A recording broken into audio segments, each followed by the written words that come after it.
The woman who'd been at the desk was there to help people as they reached the top, and when Scarlett reached her, she asked, "Is it over?"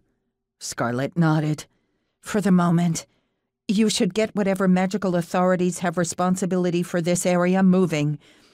I can't guarantee it's dead, and for all we know there might be more of them." The woman paled. "I'll get right on that, right now." She stumbled in her haste to get back to the desk. Scarlett headed to her motorcycle and pulled her magic kit from a saddlebag. She was still filling this one out, and it would be a long time before it was as good as the one she routinely carried on Oris Seren.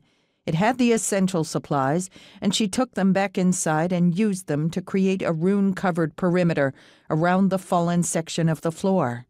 Then she channeled power into it and carefully used her wand to direct fallen pieces of stone into place atop the force shield she'd created. While the magic might not stop those below from coming up, hopefully the stones would, or, failing that, the falling rocks might deter exploration if something breached her ward. She sat cross-legged next to the shield to await the arrival of others who could handle the situation. Runeclaw sat beside her and groomed a paw with meticulous strokes, as if the life-and-death struggle had been nothing more than a slight inconvenience. Scarlett scowled as she inspected a tear in her leather jacket. She hadn't evaded the thing's attacks as effectively as she'd thought. "Well, that was fun." Runeclaw paused mid-lick to stare at her. "Your definition of fun needs serious revision." "It's all part of the adventure."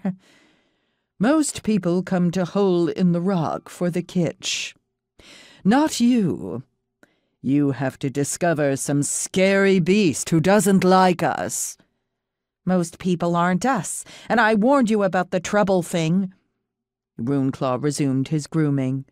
"Maybe not every stop along our journey needs to include a detour through peril." Scarlett laughed. "What fun would that be?" "And here we are, back at the start of the conversation." "Boring." She patted his back. "It won't be long before we're on the road again." His tone turned serious. "About that, when we were underground, I sensed the wrongness again." "Where?" "Close. North."